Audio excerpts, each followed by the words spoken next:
ఓం శ్రీ మహాగణాధిపతయే నమ. ఓం శ్రీ గురుభ్యో నమ. ఓం నమశివాయ. మార్కండేయ పురాణంలో ద్వితీయ అధ్యాయంలోకి వచ్చాము. కుమారుడు వెంకటశర్మ చెప్పగానే తండ్రి శివశర్మ విని, కుమారా, అలర్కుడు పిమ్మట ఏం చేసినది వినిపించవలసింది అని అడిగాడు. తండ్రి మాటలు విన్న కుమారుడు ఇలా చెప్తూ ఉన్నాడు. ఓ తండ్రి, శ్రద్ధగా వినుము.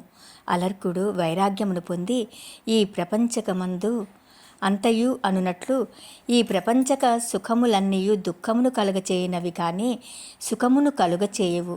నేను చాలా కాలము రాజ్యాది సుఖంబులను అనుభవించి తిని కానీ ఆ సుఖమును ఇవ్వజాలవు అని తెలుసుకుని తపోజ్ఞానంబు వలన కలిగిన సుఖమే సుఖము. ఆ సుఖము వలన జన్మరాహిత్యమైన సుఖము కలుగునని ఆలోచించి భార్యా సమేతుడై వానప్రస్థాశ్రమానికి పోయి తపం చేస్తూ ఉన్నాడు. కావున ఓ తండ్రి, నీవును ఈ సంసార సంబంధములకు సుఖములను వదిలి ముక్తి కొరకు యోగ మార్గమును అవలంబనం చేసి జ్ఞానమును పొంది సుఖమును పొందుము. నేనును తపోవనానికి అడవికి పోతాను. యజ్ఞముల వలన జపముల వలనను ప్రయోజనము లేదు. నీవు అనుజ్ఞ ఇచ్చితివేని నేను మోక్షమును పొందుదును అని చెప్పి కుమారుడు తపోవనానికి వెళ్ళిపోయాడు అని ధర్మపక్షులు జైమిని మునికి చెప్పి, పిమ్మట మునివరా, తండ్రి కుమారుడుకు చెప్పిన ప్రకారము సర్వసంగ పరిత్యాగమును చేసి భార్యా సైతముగా వానప్రస్థాశ్రమము అవలంబించి ముక్తికి పోయెను. కావున ఓ జైమిని, సర్వోత్తమమైన యోగ మార్గము అవలంబించిన ఆనందం కలుగును కానీ వేరు మార్గమున ఆనందము కలుగనేరదు అని చెప్పాయి. ఆ మాటలు జనమేజయుడు విని, మహాత్మా వైశంపాయన, నీవు చెప్పిన ఇతిహాసము వలన సకల ధర్మంబులను తెలుసుకుంటుని, వేదోక్తమునైన ఆచారములను వింటిని, సంశయములు తొలగినాయి. మహాత్మా, స్థావర జంగమాత్మకమైన జగత్తు యొక్క ఉత్పత్తి, ప్రళయములు, కల్పములు, దేవ, పితృ, మన్వాదులు, మన్వంతరములు మొదలగు విషయంబులను తెలియచేసి నన్ను కృతార్థుని చేయవలసిందే అని అడిగిను. ఆ మాటలకు వైశంపాయనుడు ఇలా చెప్తూ ఉన్నాడు. జనమేజయ, నీవడిగిన ప్రశ్నమునే జైమిని ధర్మపక్షులను అడిగాడు.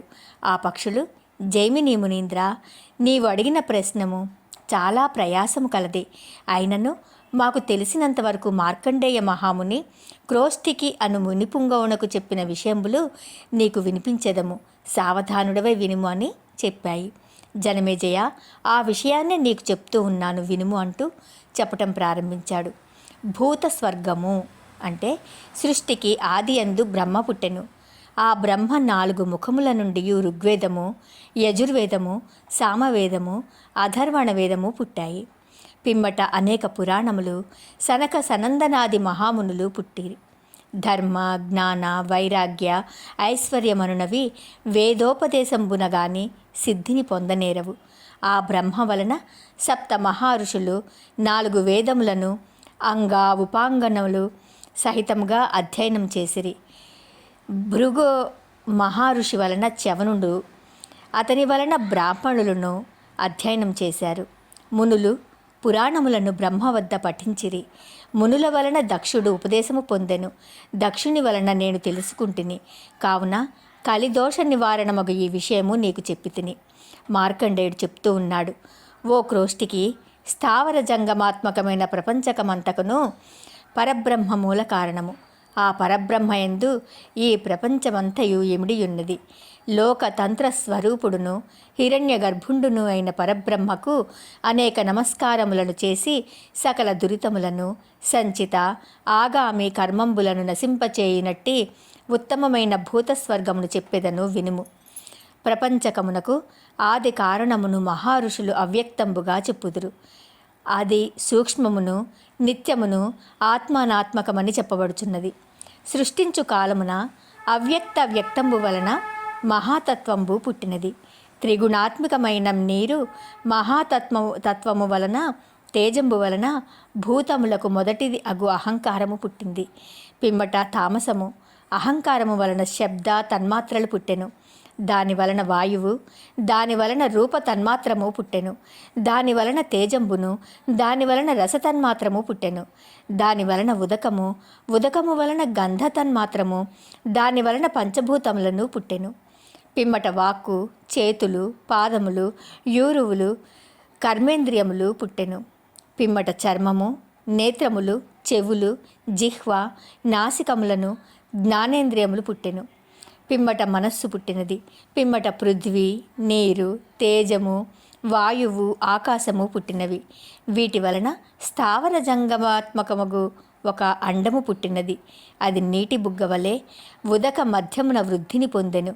ఆ అండము వలన స్థూల సూక్ష్మములు, భూమి, సముద్రములు, అంగములను పుట్టినవి. పిమ్మట పురాణ పురుషుడును బ్రహ్మయు పుట్టెను. ఆ అండమును ప్రకృతి అంటారు. దాని వలన మాయాతత్వంబను మూల కారణమందురు అని మార్కండేయుడు చెప్పాడు. ఆ మాటలకు క్రోష్టికి సంతోషించి, మహాత్మా, సృష్టించబడిన పదార్థమంతయు ప్రళయకాలంబున లయమగునా, లేక కొంత లయము కొంత శాశ్వతమగునా అని ప్రశ్నించెను. మార్కండేయుడు ఇలా చెప్తూ ఉన్నాడు. అయ్యా క్రోష్టికి, ప్రకృతి పురుషుండును అగు బ్రహ్మకు పగలు గడిచి రాత్రికాలంబు అయిన ప్రళయం అవుతుంది. ఆ సమయంబునందు సృష్టిజాలమంతయు ప్రకృతి యందు లయమగును. అందువలన దానిని ప్రాకృత ప్రళయమంటారు. రాత్రిపోయి పగలు అయిన ప్రధాన పురుషుడు కారణభూతుడై గ్రుడ్డు నుండి పుట్టి తమోగుణము గలవాడై బ్రహ్మకూపమున సృష్టించును. సత్వగుణము కలవాడై విష్ణు రూపమున పోషించును. రజోగుణము కలవాడై రుద్రరూపమున లయము చేయుచుండును. ఈ విధముగా ఒకదానితో వేరొకదానికి సంబంధము గల త్రిగుణములచే త్రిమూర్తి స్వరూపుండైన ప్రధాన పురుషుడు జన్మ, స్థితి, లయంబులకు కారణుడని తెలియను. ఇక యుగ పరిమాణములు. బ్రహ్మకు పరమార్థాయము 100 సంవత్సరములు, 15 నిమిషములు ఒక కాష్ట, 30 కాష్టలు ఒక కళ, 30 కళలు ముహూర్తము, 30 ముహూర్తములు అహోరాత్రము అంటే పగలు రాత్రి, 15 అహోరాత్రములు పక్షము, 2 పక్షములు మాసము, 6 మాసములు ఆయనము, 2 ఆయనములు ఒక సంవత్సరము. ఇటువంటి సంవత్సరములు 100 బ్రహ్మకు ఆయువు. ఇటువంటి సంవత్సరములు దేవతలకు ఒక అహోరాత్రము. అందు ఉత్తరాయణము పగలు, దక్షిణాయనము రాత్రి అని పిలువబడును. ఇటువంటి దివ్య సంవత్సరములు 12,000 గడిచిన కృత, త్రేత, ద్వాపర, కలియుగంబులను 4 యుగంబులగును. అందులో 4,000 సంవత్సరములు కృతయుగము, 3,000 సంవత్సరములు త్రేతాయుగము, 2,000 సంవత్సరములు ద్వాపరయుగము, 2,000 సంవత్సరములు కలియుగము. యుగ సంధి కృతయుగమునకు 800, త్రేతాయుగమునకు 600, ద్వాపరయుగమునకు 400, కలియుగమునకు 200. ఈ ప్రకారము యుగ సంధి ఏర్పడియుండును. ఇది అంతయును కలిసి ఒక దివ్య యుగమగును. ఈ దివ్య యుగములు 1000 నూరులు గడిచిన బ్రహ్మకు ఒక పగలు. ఈ పగటి కాలమునందు 14 మనువులు పరిపాలన చేయుచుదురు. ఆయా మనువులు పరిపాలనము చేస్తారు. ఆయా మనువులు పరిపాలించినప్పుడు దేవతలు, దేవేంద్రులు, సప్తఋషులు పుట్టి చస్తూ ఉంటారు. 14 మన్వంతరముల కాలము బ్రహ్మకు ఒక పగలు. 71 దివ్య యుగములను 14చే గుణించిన కాలము బ్రహ్మకు ఒక పగలు అగును. పగటి యందు ఎన్ని సంవత్సరములగునో బ్రహ్మకు రాత్రి యందు అంతకాలం అగును. అటువంటి అహోరాత్రములు 360 అయినా బ్రహ్మకు 1 సంవత్సరం అగును. ఇటువంటి సంవత్సరములు 100 అయినా బ్రహ్మకు సంపూర్ణ ఆయుర్దాయమగును.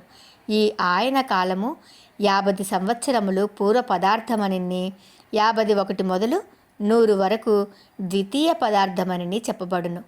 ఇప్పుడు జరుగుచున్నది వరాహకల్పము. బ్రహ్మకు రాత్రి కాలమైన ప్రళయం బగును.